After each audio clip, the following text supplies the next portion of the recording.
और चंदौली से एक बड़ी खबर मिल रही है। बोलेरो और ट्रक में टक्कर हो गई। हादसे में 4 लोगों की मौत हो गई है, 6 लोग घायल हो गए हैं। कोलकाता के रहने वाले थे सभी मृतक। ट्रक ड्राइवर हादसे के बाद से फरार है। नौगढ़ थाना क्षेत्र का मामला बताया जा रहा है। एक बड़ी खबर आपको बता रहे हैं, जहां पर सड़क हादसे में 4 लोगों की मौत हो गई है, 6 लोग घायल हो गए हैं। घायलों को अस्पताल में भर्ती कराया गया है। बोलेरो और ट्रक में टक्कर हुई थी और सभी कोलकाता के रहने वाले बताए जा रहे हैं, जिन लोगों की मौत हुई है। फिलहाल पुलिस पूरे मामले को लेकर जांच कर रही है।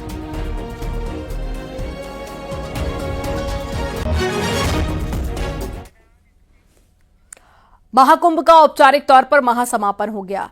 खुद सीएम योगी आदित्यनाथ इस मौके पर मौजूद रहे और सफाई कर्मियों का सम्मान किया। एक तरफ तो सरकार के मंत्री और बीजेपी नेता जहां इसे सबसे सफल आयोजन बता रहे हैं, तो वहीं महाकुंभ को लेकर विपक्ष के सवाल अभी भी जारी हैं।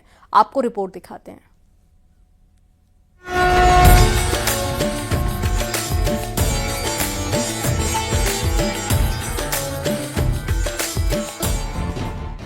पैंतालीस दिन से ज्यादा चले महाकुंभ का महासमापन हो गया है। इस मौके पर सीएम योगी महाकुंभ पहुंचे और संगम तट पर सफाई अभियान चलाया। सीएम योगी ने संगम तट पर पूजा अर्चना की और आरती भी की। दोनों डिप्टी सीएम भी योगी आदित्यनाथ के साथ मौजूद रहे। सीएम योगी ने कुंभ के सफल आयोजन के लिए सभी को बधाई दी। वहीं विपक्ष के नकारात्मक रवैये पर भी निशाना साधा। प्रयागराज मेला प्राधिकरण, प्रशासनिक अधिकारियों, पुलिस अधिकारियों ने साबित कर दिया कि थोड़ा भी राजनीतिक इच्छा शक्ति हो और उनको सही सपोर्ट हो तो परिणाम कुछ भी लाया जा सकता है। महाकुंभ के समापन पर पीएम मोदी ने सोशल मीडिया पर पोस्ट भी लिखा। पीएम मोदी ने अपने लेख का टाइटल एकता का महाकुंभ युग परिवर्तन की आहट रखा। पीएम मोदी ने लिखा, एकता का महाकुंभ युग परिवर्तन की आहट है। 140 करोड़ की आस्था एक पर्व से जुड़ी है। कुछ कमी रही तो क्षमा करिएगा। विराट आयोजन का दूसरा उदाहरण नहीं। पीएम मोदी के पोस्ट पर सीएम योगी ने भी सोशल मीडिया पर पोस्ट लिखकर पीएम मोदी का आभार जताया। उन्होंने लिखा, ये आपके यशस्वी मार्गदर्शन का ही सुफल है। एकता, समता, समरसता का महायज्ञ पूरा हुआ। प्रयागराज में महाकुंभ भव्यता दिव्यता के साथ समाप्त हुआ। सुरक्षा, स्वच्छता, सुव्यवस्था के नवीन मानक गढ़कर संपन्न हो गया। 45 दिनों में 66 करोड़ लोगों ने स्नान किया। रेल मंत्री अश्विनी वैष्णव प्रयागराज पहुंचे और कुंभ में दिन रात काम कर रहे रेलवे कर्मचारियों की पूरी टीम से मुलाकात की। रेल मंत्री ने सीएम योगी की तारीफ भी की।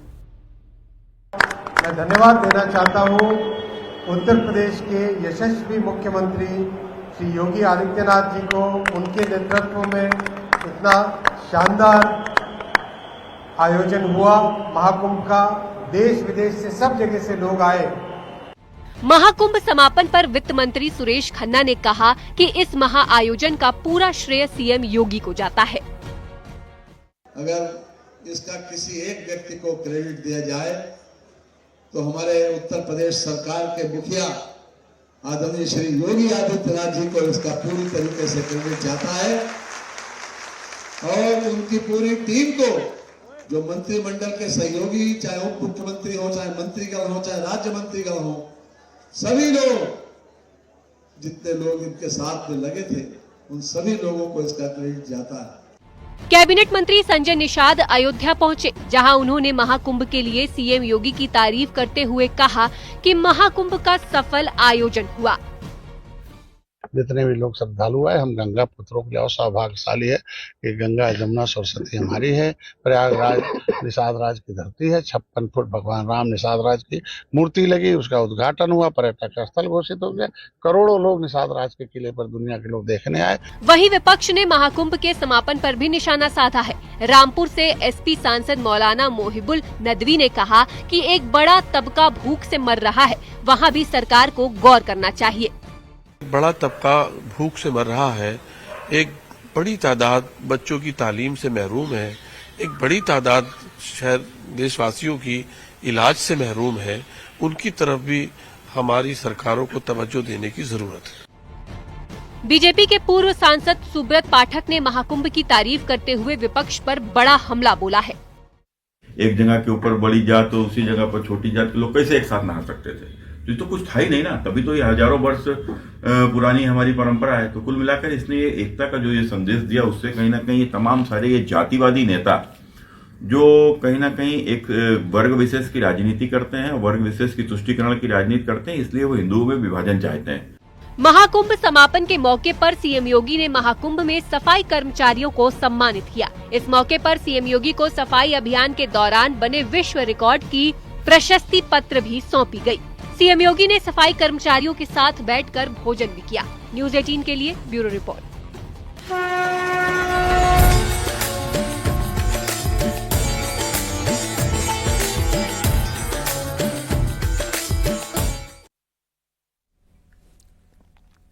एसपी नेता अब्दुल्ला आजम कुछ दिन पहले ही जेल से रिहा हुए हैं। करीब 17 महीने बाद में हरदोई जेल से उनकी रिहाई हुई। वहीं एसपी कांग्रेस के नेताओं के जेल पहुंचने की संख्या बढ़ती जा रही है, जिसमें विपक्ष के कई दिग्गज नेता भी शामिल हैं। एसपी कांग्रेस के नेताओं के जेल जाने पर विपक्ष ने इसे जहां सियासी दुश्मनी बताया, तो वहीं पर बीजेपी का कहना है कि यूपी में अब कानून का राज है, इसलिए कोर्ट और कानून के मुताबिक सबको चलना होगा। आपको रिपोर्ट दिखाते हैं।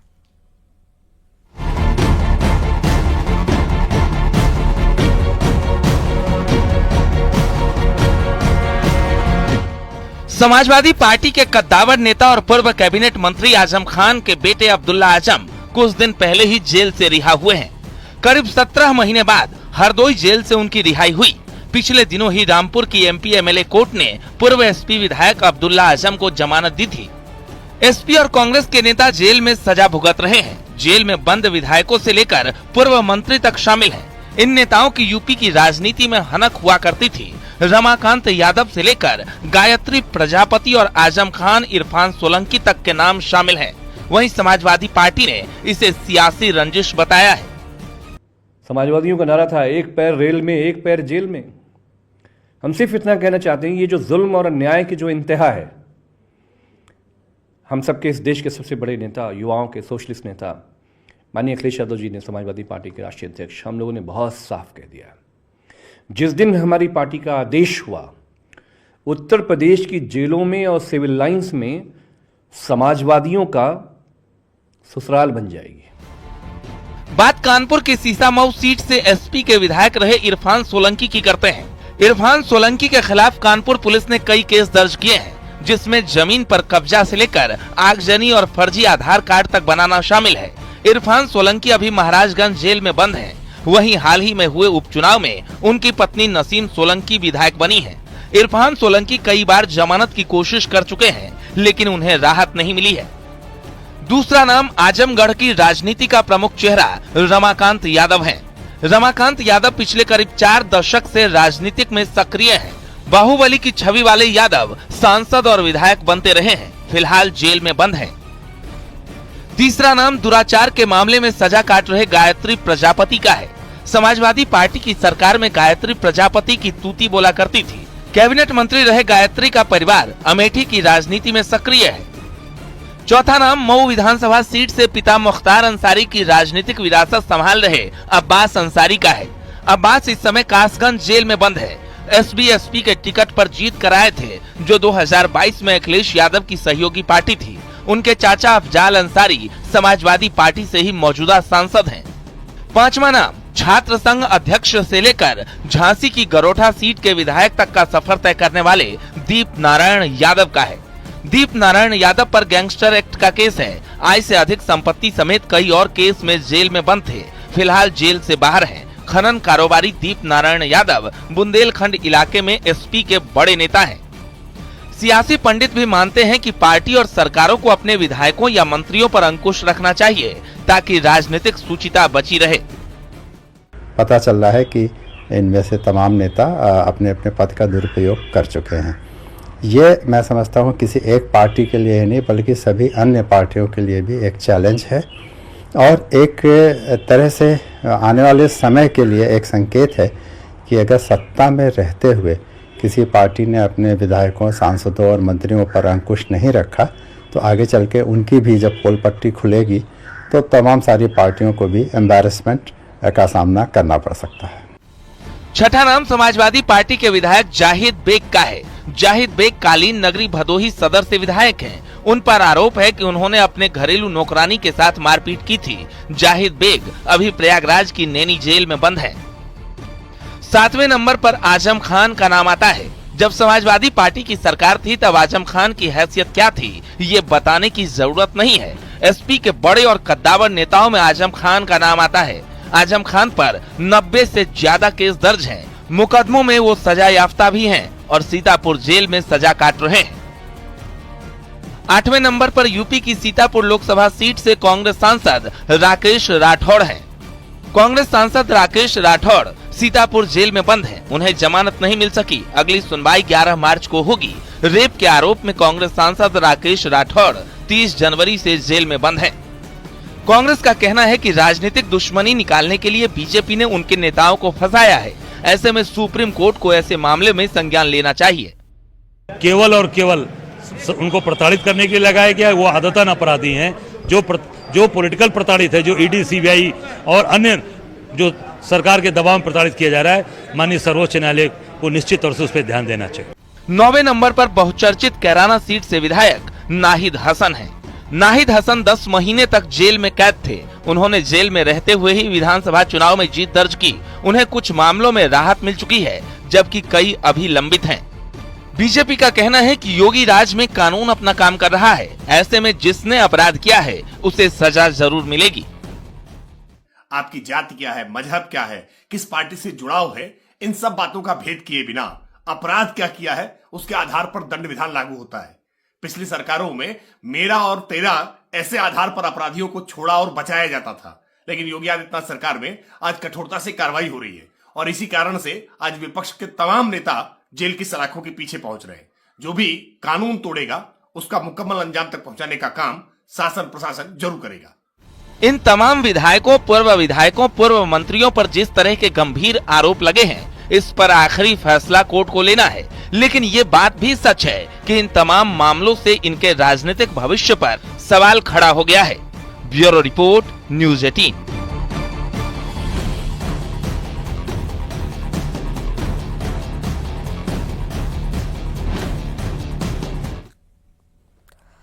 महाकुंभ के समापन पर प्रधानमंत्री मोदी ने एक लेख लिखा। कुंभ को लेकर प्रधानमंत्री मोदी अपने लेख का टाइटल एकता का महाकुंभ युग परिवर्तन की आहट रखा।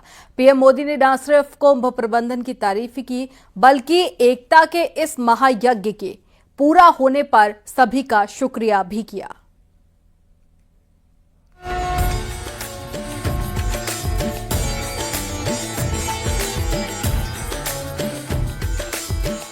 प्रयागराज महाकुंभ के समापन के मौके पर प्रधानमंत्री नरेंद्र मोदी ने लेख के जरिए कुंभ की अद्भुत सफलता पर खुशी जाहिर की है। महाकुंभ के समापन पर पीएम मोदी ने लेख लिखा है। कुंभ को लेकर प्रधानमंत्री मोदी अपने लेख का टाइटल एकता का महाकुंभ युग परिवर्तन की आहट रखा। आने वाली सदियों तक 144 वर्ष के बाद हुआ ये महाकुंभ एकता के महाकुंभ के रूप से प्रेरणा देता रहेगा।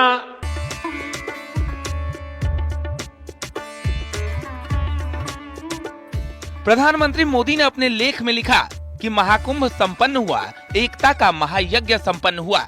जब एक राष्ट्र की चेतना जागृत होती है, जब वो सैकड़ों साल की गुलामी की मानसिकता के सारे बंधनों को तोड़कर नव चैतन्य के साथ हवा में सांस लेने लगता है, तो ऐसा ही दृश्य उपस्थित होता है जैसा हमने 13 जनवरी के बाद से प्रयागराज में एकता के महाकुंभ में देखा।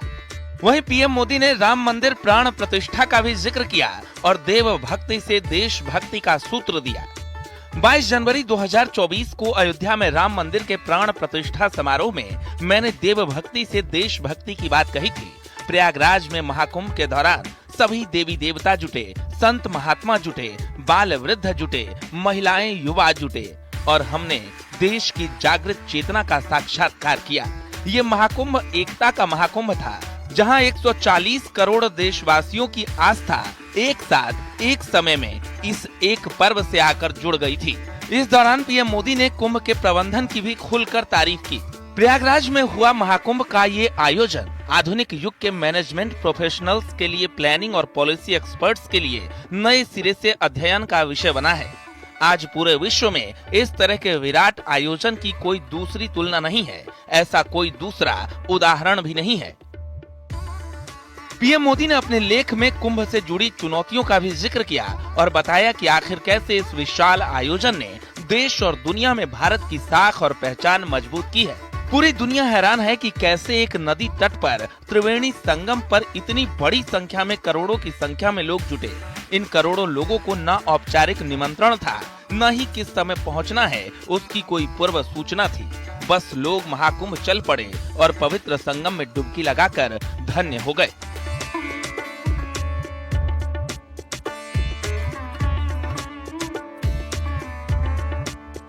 वहीं लेख के जरिए पीएम मोदी ने सभी के सहयोग का शुक्रिया भी किया।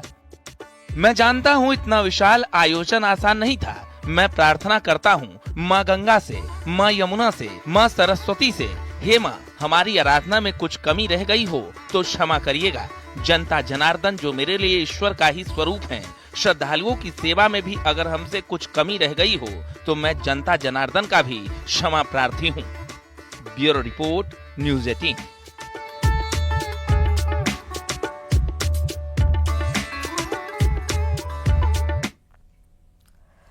महाकुंभ के सफल आयोजन में सबने बखूबी अपनी जिम्मेदारी निभाई। सफाई कर्मियों, स्वास्थ्य कर्मियों के साथ ही इस विशाल समागम के दौरान प्रयाग के लोगों ने भी धैर्य और आतिथ्य का परिचय दिया। इसके साथ ही रेल कर्मचारियों ने भी इस महा आयोजन में अपनी भूमिका को अदा किया। सीएम योगी आदित्यनाथ और रेल मंत्री अश्विनी वैष्णव ने इसके लिए उनकी जमकर तारीफ की है। आपको रिपोर्ट दिखाते हैं।